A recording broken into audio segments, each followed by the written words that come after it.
at, and we're coming now to chapter 5 or unit 5 in the class meeting.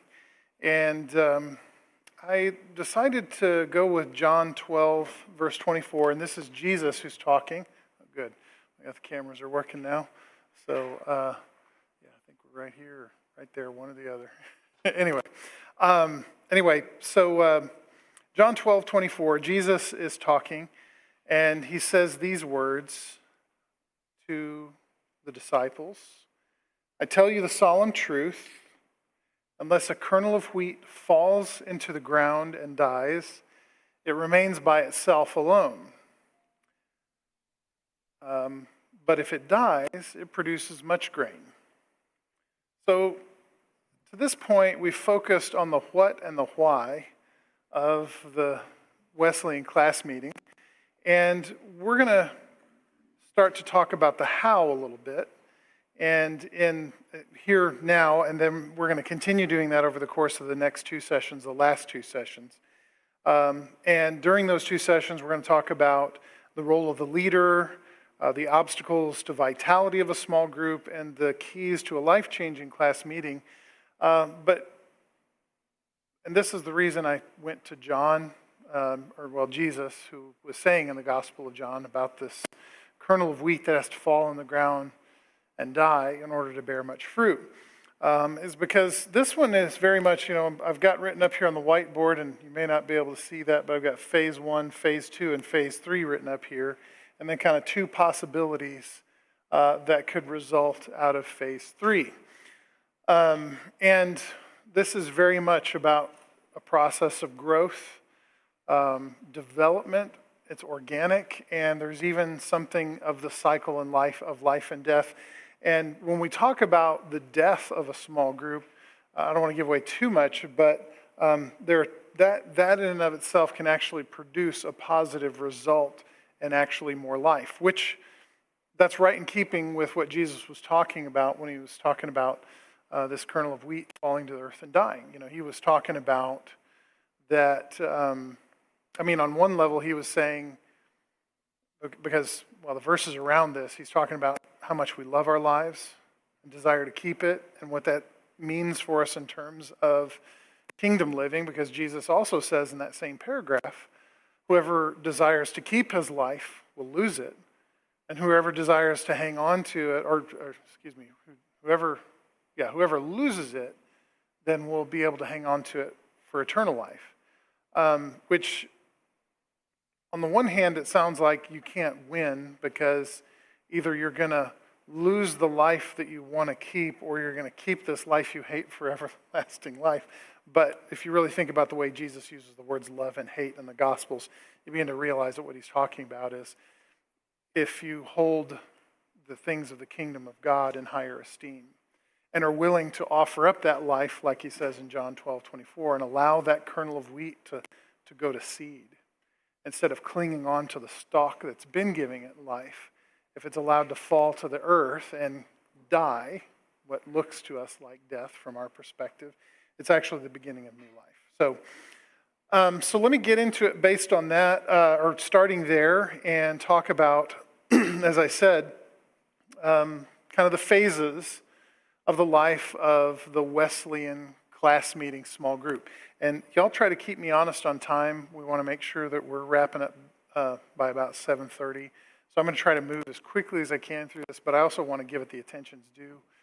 And if we need to have some questions before we, about the material before we move into our small group, I want to be able to handle that as well. But so anyway, the basics is, one of the keys to this, before we even talk about the phases, is to have expectations about the group, and to have great expectations, but not to let those expectations, the way they put it, the way that Kevin put it in the book was not to let perfect be the enemy of good. And he's quoting someone else. That's a leadership principle and a excellence principle.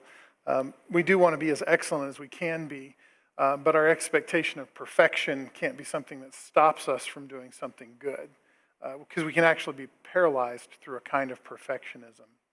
Not Christian perfectionism. We're very much into that as Wesleyan believers. Anyway, let me move on.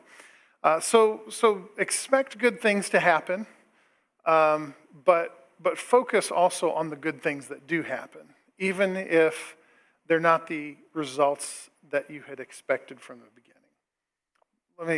I'll elucidate that a little more further on. So the goal for tonight is to know some of the basics on how to start a class meeting, what's involved in it, and then what to expect over the course of this life cycle, phases 1, 2, and 3. So we're going to talk about some of the keys to these fundamentals, the process of how to start a group, but honestly, most of that we're going to get into next week. But the main focus is going to be that life cycle of the group. So let me go back to those expectations for just a moment. You want to control what you can control. And that's something that's true whether we're talking about a Wesleyan class meeting, but it's true in life as well. Most of us have things we want other people to do in our life. But what we begin to realize as we mature is we don't have any control over other people's decisions. Yes, we can be influencers. I hate to use that word now in the social media environment, but we can. We can be influencers whether we're on social media or not. We can influence people. We can use what influence we do have, and we can influence people. But ultimately, everybody's responsible for their own decisions. And as much as I would like to make decisions, particularly for my kids, now that my kids are adults, they're making a lot of their own decisions for themselves, whether I like the decisions they're making or not. So we want to control what we can control. And so for a pastor in a church that wants to, encourage the congregation to embrace the Wesleyan class meeting versus a layperson in the same church, the things we can control are different. I get to get up from the pulpit on Sunday mornings and tell the congregation what I think God says. Now, I don't want that to sound like I'm going to say, yeah, God is saying what I want you to do. No. My understanding of that is I believe that God wants us to be in these kinds of relationships of accountability. So I could say, for instance, and I'm actually thinking very seriously about doing this, preach a series that underscores the values or even details how to start up a class meeting group, or teach a series on Wednesday nights about class meeting, and then save the videos to create a training resource, which is what we are doing. Kevin Watson talks about the challenges of what we control. A layperson, any layperson has control over not only their own decision regarding it, but they can also encourage influence and so forth. Kevin Watson on page 79 of this book says this: the expectations of membership in most Methodist churches, and really most congregations in the United States in general, have been so low for so long that many people who are members of a church may simply not be willing to join a group like this, to join a group that requires weekly attendance and a willingness to talk about the ways they are experiencing or not experiencing God's grace in their lives.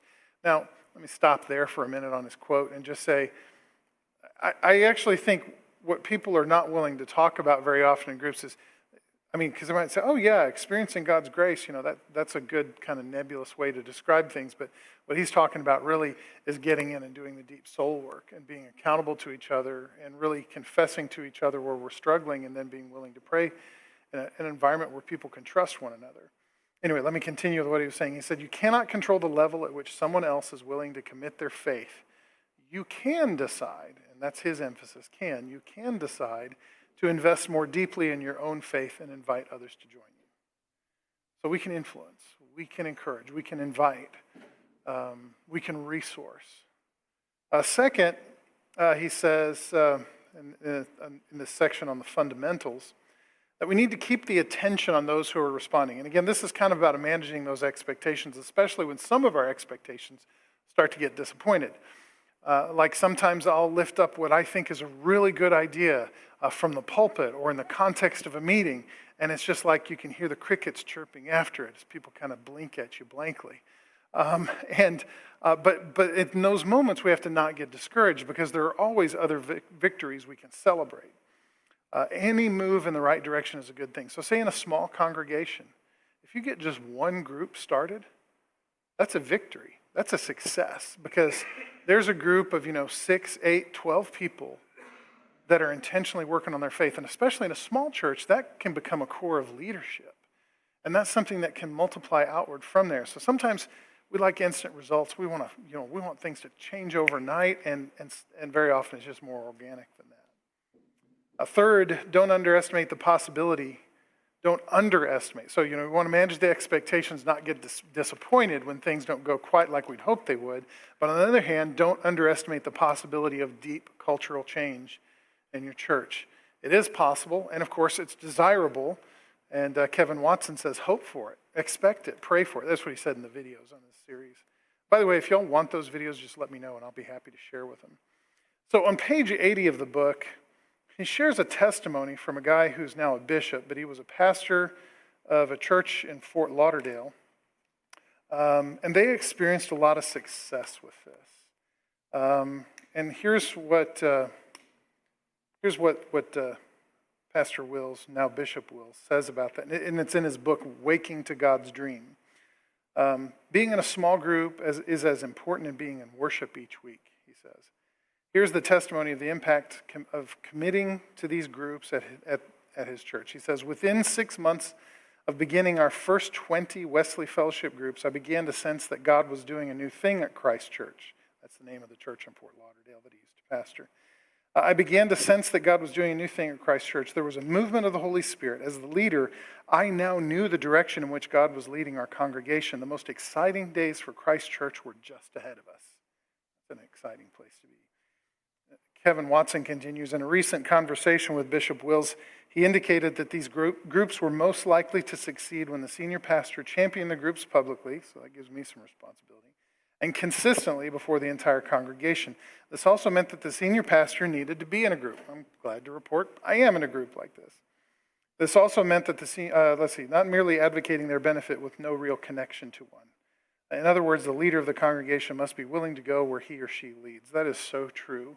I once had a stewardship consultant tell me when he was challenging me in my own giving patterns very early in my ministry. He said, if you're going to ask these folks to sacrifice for this building that you want to build or that this church wants to build, you need to be able to say to them honestly that you're willing to make the same sacrifices you're asking them to make.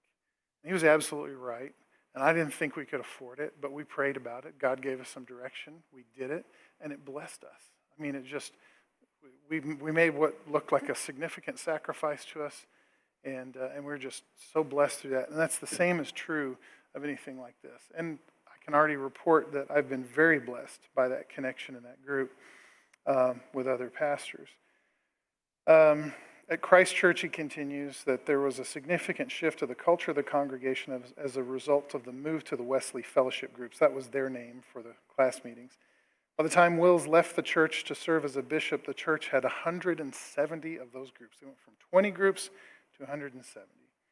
And the church began to function more as a church of small groups rather than a church with small groups. In other words, the key place where people felt connected to the church was through the deep relationships they formed in their Wesley Fellowship groups.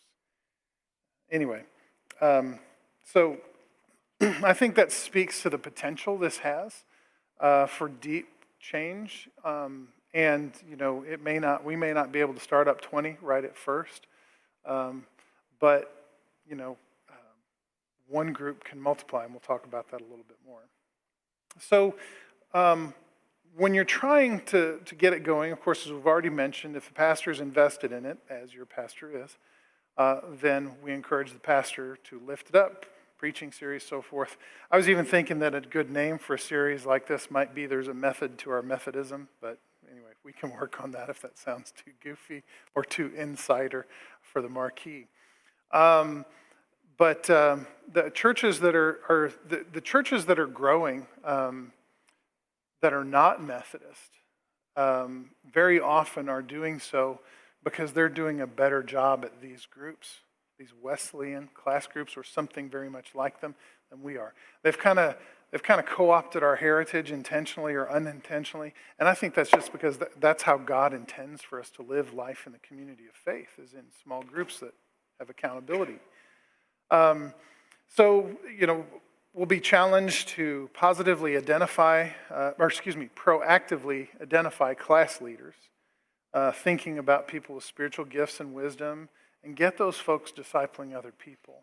It's one thing to say, hey, we need some volunteers to do this thing, but this is not the kind of task we want to do that with. We want to intentionally think about people who have the kind of depth of faith and who are who have the character and the ability to, create a trusting environment in which people feel free to share the deep concerns of their soul.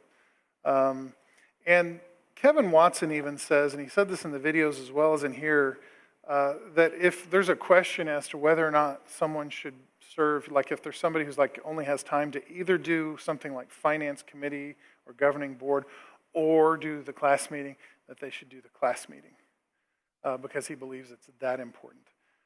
And honestly, I look at it kind of like this. I want the people who are doing finance committee or trustees or like we do here, governing board, a single board structure or simplified structure, I should say. I want those people to be involved in this kind of accountable discipleship so that I want to know that those folks are growing in their faith consistently. Then we need to provide training. And like I said, this is kind of a piece of that as we're doing that. We're sort of on the leading edge of sort of trying to create that culture here. He says if you're going to do formal training, it should be about 3 hours. So to me, that sounds like a Saturday morning event, but we can figure that out. And communicate the basic background, kind of an abbreviated version of what we've been doing here, basic instructions, grant them the necessary authority. They don't have to, and honestly, I don't see why anybody would need authority in the life of the church to start up a group like this. It's consistent with the mission and vision. It doesn't cost any money. You just start doing it. You find a place to meet and a time to meet and a group of people to meet, and it doesn't have to all be church members. It can be folks from other churches as well. And then issue an invitation for people to join these groups. And there was kind of a discussion in the book about the advantages and disadvantages of either recruiting, the leader recruiting folks for their own group. Like in other words, hey, I know these folks, let me see if I can get them into a group, versus saying, well, you're in this geographic area, you're in this geographic area, you're in this, so you're in that group, and assigning people to groups. And that was the way it was done in the early Methodist movement, was they would assign them based on geography. In a day when they didn't have telephones and, and other technological things, or a car where they could just drive across town. So, you went to the neighbor on the next farm. You met at their house, along with other folks from that area, or folks who lived in town. They met together. And they were assigned based on that geography. And there are advantages and disadvantages to doing it both ways. If you already have the relationship formed with people you know and trust, as long as you're willing to open it up to some new folks, that can actually create a lot of investment and ownership in the group. So that's one of the advantages. The disadvantage that might be, it could become cliquish very easily. In fact, I remember when I first came here, we did cottage meetings so I could get to know folks. And they did the cottage meetings organized on geography, and there had been in those areas these care groups, and we tried to start that back up a couple of times. And I remember hearing about one of those groups that there were, they tried to, because they got to a certain size where they needed to form a second one, and they tried to split into two groups, but not everybody, a bunch of the people wanted to keep going back to the other group because that's where, quote, my friends are. And so one of those groups kind of faded out while the other one kept going. Anyway, so there's, like I said, there's advantages and disadvantages to doing it either way, and it kind of gives us permission in the book to figure it out whichever way we want to do. But again, give authority to people and start with the default yes, so that we're not going, well, you have to get that approved first. It's like, man, you're going to do something good that's going to help people grow in their faith. Then absolutely. I mean, it's going to make the pastor's job easier, and it's going to help the church feel more connected. Anyway, so let me get to this life cycle and talk a little bit about phase one. And this is the this is the birth phase. And some of the hallmarks of that is enthusiasm and excitement, but there's also some nervousness. So there's, excitement, but also nervousness. And the reason for the nervousness, is, of course, is because it's a new thing.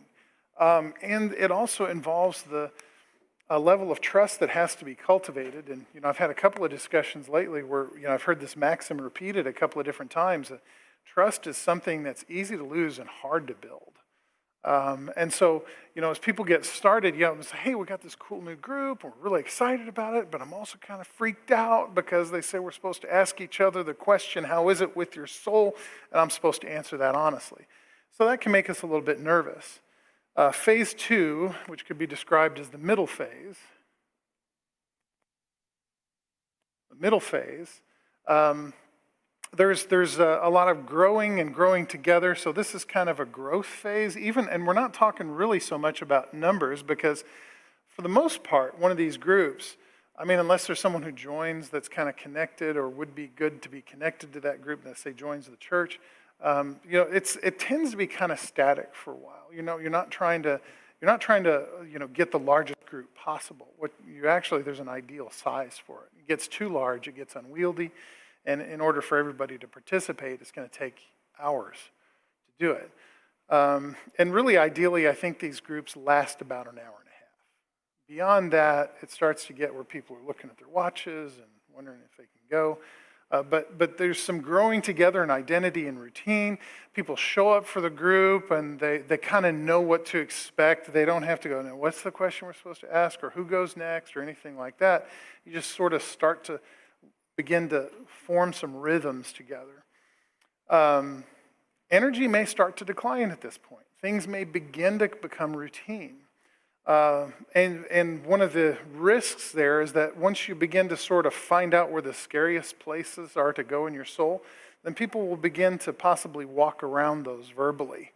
They'll find other things to confess. If, the last time they confessed something, somebody challenged them to some work that they really didn't want to do, or they realize, oh, wow, I didn't mean to share that today, and there's a discomfort with that, then people may start to kind of begin to sort of form some ways that they can kind of protect themselves a little bit. Or if an issue seems particularly shameful to them. But then an interesting thing happens in phase 3, and it kind of grows out of that, which is questioning. And I can't write from this angle very well. So questioning. And it's not all bad. Some of you may remember when, and it was from Kevin Watson. I talked about a speech I heard him deliver where he took this information from a Barna study called Maximum Faith that talked about the stops in the life of faith. Anybody remember me talking about that before? Maybe one or two. I've saved that information, but I got to hear Kevin Watson actually deliver a talk on that in a small group setting, and it really struck a chord in my soul. One of the things about that is you get about halfway through these steps, like 5 or 6, because we're talking about a 10-step journey or 10 stops in the life of faith as you grow from kind of not even aware that there's such a thing as sin, and then go through accepting Christ and so forth. You go on through this until you get to the point of that perfect, being made perfect in love, or entire sanctification, where you just love God and neighbor completely. Well, in the middle of those stops, there's a place where, once you get past about stage 2 and you move up to stage 5, things are just going great guns. You're excited about the life of the faith. You're getting plugged into the life of the church. But then you start to hit this place where you begin to ask questions that you're not getting good answers to. Some of the teaching of the church begins to seem petty and repetitive. And the same thing can happen, apparently. And this is a connection I made. It wasn't one that Kevin Watson made in the book, but I'm like, I've heard him teach on this other stuff. So, it occurred to me that might be very similar. As you're going through the life of the group, there's a place where you get to that place of questioning. And as is the case with that life of faith, some people abandon the journey at that point, or at least they stop there and kind of level out and stop growing in their faith, or at least for many years or season. Doesn't mean they've lost their salvation necessarily or anything like that, but they're not moving forward in their faith. They're not growing. And the same thing can begin to happen in one of these groups. The good side of this and this, because it's not all bad, is that the group is starting to figure out if they can own this process, if they can make it their own to intentionally be working on this, and then stop walking around those tough spots that they've begun to learn to avoid. As they begin to ask that, is there more to this than this question? It's difficult, but it can be exciting. So then excitement can begin to come back into this at this point in the journey. But there's two possibilities of what could happen here. One thing is possibility A, and I don't mean to make it A as a preferable result, but the group could die. That could be the end of the group or the beginning of the end of the group. Particularly if there's no common vision for a future together. Like if there's only one person or two people in the group is like, yeah, this is great. I just want to go deeper. And the rest of the group is kind of like, this is weirding me out, or I'd like to do something different with this time. Then that group can die. Another possibility is that the group passes through this. They kind of persevere. It's getting harder and harder to write. It's more like being upside down. They persevere and then begin to grow again. And again, we're talking about depth and growth. But out of that growth, a couple of different things happen. So, if the group does survive, if it perseveres, the participants of the group will begin to learn. And some of you may have seen this with like Emmaus reunion groups, that you begin to discover that the folks in that group they're the ones who are going to walk with you, aside from your family and other people close to you, they'll walk with you through fire and flood. There's an old saying about, there's a good friend, how does that go? A friend, I better not even go into that. I'm going to get the joke wrong. It was a joke, and so it's unnecessary. Never mind. Let me just press on. So this group that going to, getting into the rhythm of that group is probably going to have some legs to it. And one of the places where growth can happen out of that group is you may begin to recognize, like you remember me talking about that group, there was two groups and they tried to split and form a second group, but everybody wanted to go back to the other one because that's where all their friends were. Well, that group might identify one or two people in their group that want to parent another group. You can read that. They might decide that, hey, we've got this guy facilitating the group, and we've got this guy is facilitating the group sometimes, and they both do a great job. And a couple of the rest of us have kind of figured this out too. I wonder if maybe we could begin to try to get these two guys trained to leave our group and go to another one. And begin to pray about doing that and begin to resource those two to go out and form other groups. Or possibly say, make that voluntary decision. There's no reason we all can't still be friends in this group and maybe even meet together in a larger group on occasion. But what if we kind of split into two groups because we've gotten kind of big here and it's time for us to do some multiplication? Then they could, that's one way that growth could come out of that situation. So not dying is not a non-growth strategy, but here's the interesting thing that can happen out of a group dying. And it's not necessarily because the people in the group are bad people. They just have decided that in that particular group, this formula is not working among that group of people. So one of the things that can happen is you can have 2, 3, 4 people, and in the case of, I think they lifted up the Munger Place groups, that out of one group that died, they actually started 5 new groups.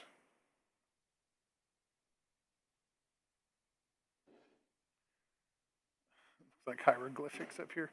They started 5 new groups out of a group that died. So you see what happened there, I think, was like the John 12:24. That grain of wheat fell to the earth and died, but it grew up and it produced more grains of wheat. So the group died, but you might say they were resurrected. So that's kind of the life stages, the possibilities for these groups, and that's kind of the end of the material I had, other than to say that when you participate in a group like that, and this is Kevin Watson's recommendation, but I certainly agree with it, bring yourself fully to the group. Your honesty is crucial to the success of the group, so is trust. So that means everybody in the group has to be trustworthy, but it can bring real and deep life change. And I'll just again say that where I've participated in my class meeting group and groups like it, that's exactly what's happened. That's where I've experienced some of my most profound spiritual growth since the time of my conversion of Christ and my rededication of my life to Christ. Some of the deepest growth, some of the most profound growth that I've experienced in my spiritual life has been as a direct result of walking in this kind of an accountability group, either a class meeting group or a band group. So at this point, we've got a little time left. Well, actually, not too much time because we want to finish up by 7:30. But if y'all have any questions, or does this make sense so far? Yeah.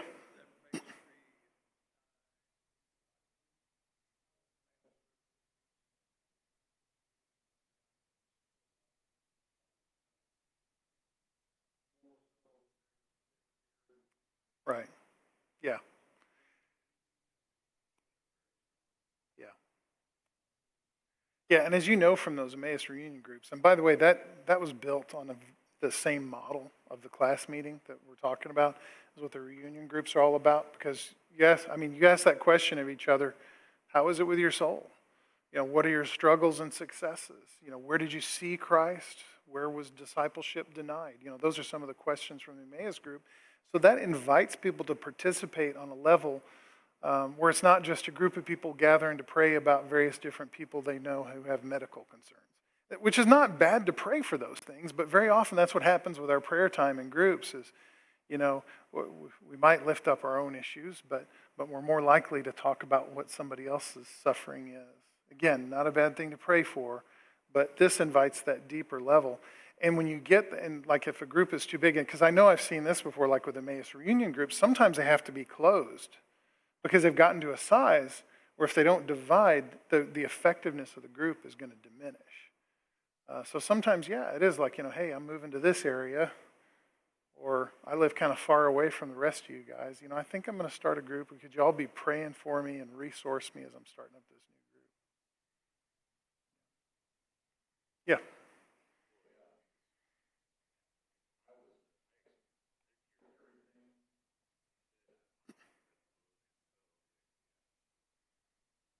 Got more copies. Oh, you have one. Never mind. That's right. Never mind. Because you have nothing else to do with your time, I know.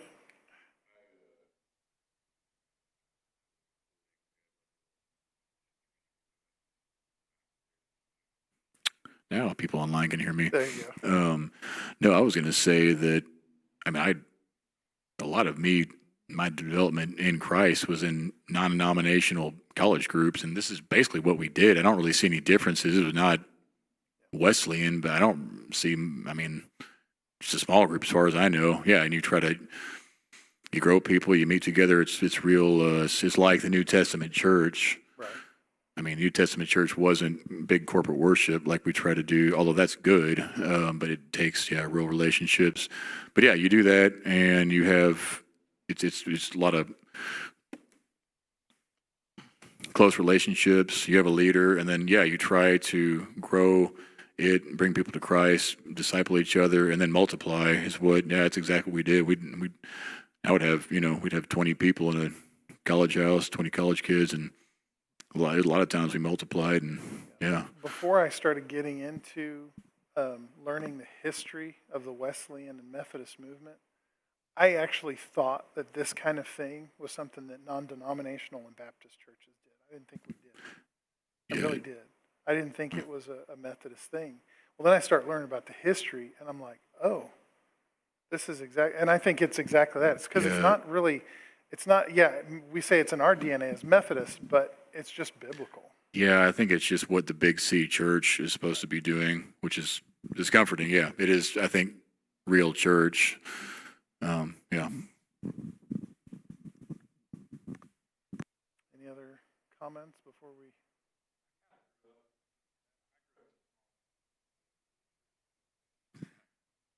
I'm from Groesbeck, Texas, and I grew up in a small church, and we were pretty much based on that.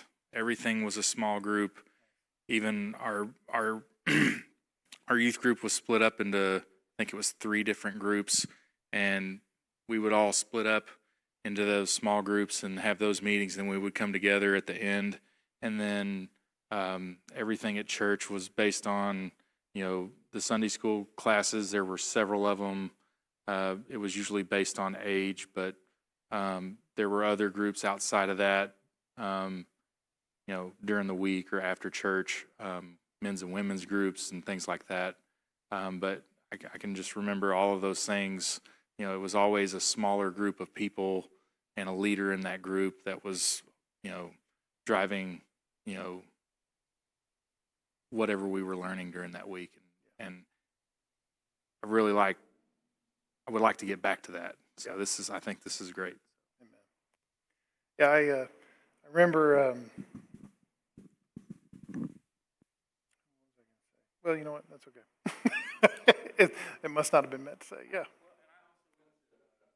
Glen Lake Camp. I don't know. Glen Rose. Did you ever hear Glen Lake Camp? It's a Methodist church camp. Yeah. Everything you did at that camp was in small groups.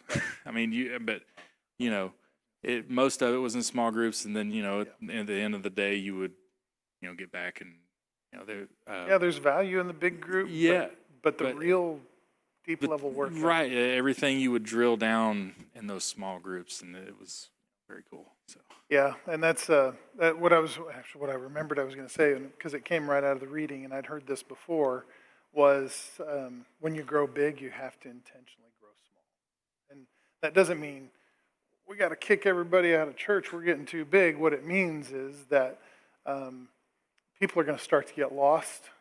I've known of churches, several churches, some which I've been a part of, that had, Sunday school classes, 50 people, 100 people. That's Sunday school class.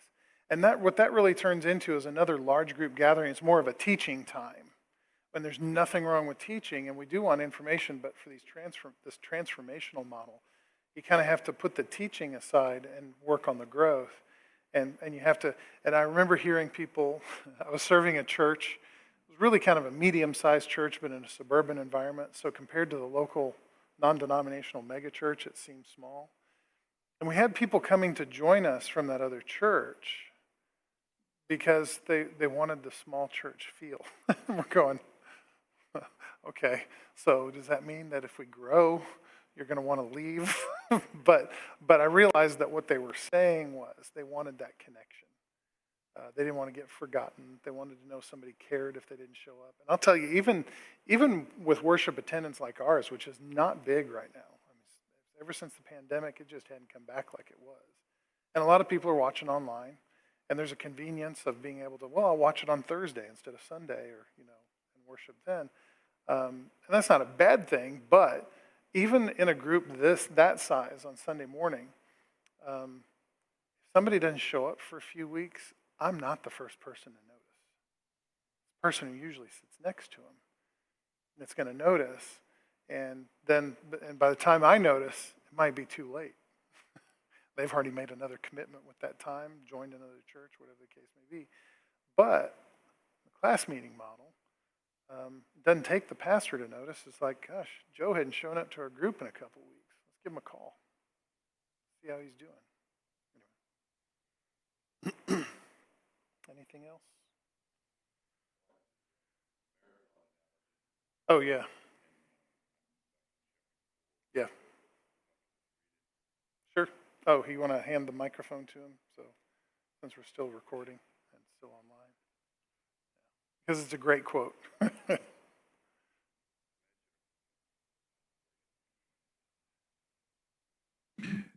Imagine a person who sets a goal to run a marathon. They might spend time researching the best kind of running shoes to wear, the best shorts, the best approach to training, and the healthiest food to eat. They might subscribe to Runner's World and even read it. But no matter what else they do, there is one thing that is absolutely essential to being able to run a marathon: running. person can research and buy all the gear they want, but if they don't actually start running, they're not making real progress towards completing a marathon. It's that simple. Anything